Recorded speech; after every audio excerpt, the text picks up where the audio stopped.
the right stuff. But there is another side to Cooper's lifetime in aviation, one that for years he would only discuss with close friends, until now. It involves his personal encounters with UFOs. For him, it began in 1951 while flying in Europe for the U.S. Air Force.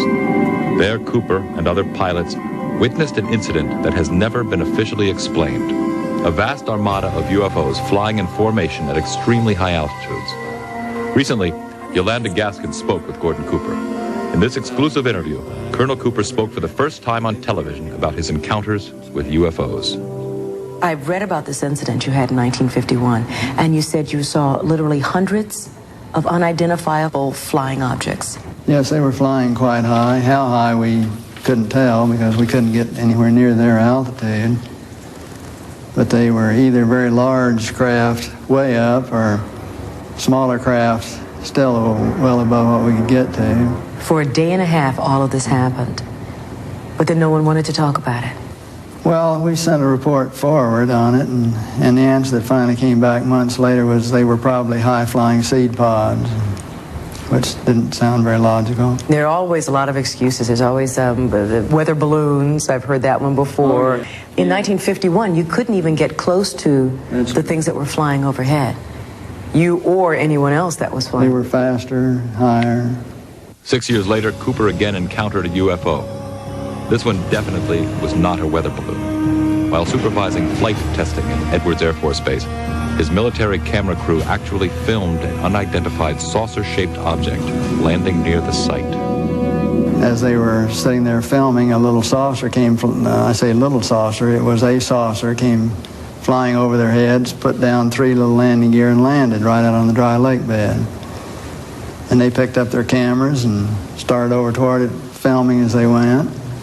And when they got in fairly close to it, it lifted up, put the gear back in the wheel wells, tipped up, and took off at a great rate of speed. And so they came into my office and told me what had happened, and I sent them over to develop the film. And then had to go through all the proper regulations of reporting this. And we wound up having to send the film forward to Washington in the base jet airplane. And I don't know whether anyone's ever seen it since.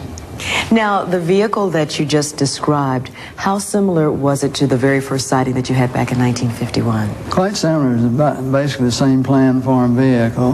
They were a double saucer, lenticular. But if you're going to be going in and out of atmospheres like Earth or other places might have, you certainly need a little more aerodynamic type of vehicle. And the saucer has the capability of going through the air at tremendous rates of speed and handling the bow and trailing wave without making shock waves. So it can be very silent while traveling at big rates of speed through the atmosphere. But sightings of UFOs weren't limited to the military.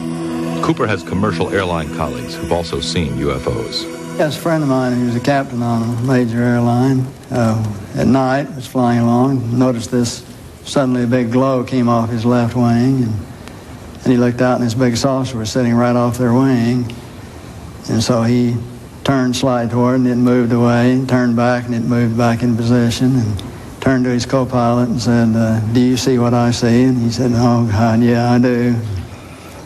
And it trailed along with him for quite a period of time, then tipped up, climbed very steeply away. Was on Jim McDivitt's Gemini 7 mission, where they saw this glint of something metallic off in the distance. And he reported, and nobody had it listed on the ground, so he tried getting a picture of it, but the sun, unfortunately, was glinting off of it so bright. All you got is just a glint. There was no detail on what it was, but never any further sighting at all on it. Years later, Cooper approached the United Nations with a proposal for a committee that would explore the UFO phenomenon. All right, now tell me about the letter to the UN. Well, the letter to the UN was in conjunction with a meeting that I had with Kurt Waldheim and the Security Council of the UN to try to encourage the UN to establish a committee to start comparing notes and data and information and to really look into all of this from an unbiased, neutral point of view. Here's a quote from your letter. I believe that these extraterrestrial vehicles and their crews are visiting this planet from other planets and are obviously a little more advanced than we are here on Earth. And are you saying that's exactly why governments have been trying to keep this information private, because of that obvious advancement? Very possibly, right.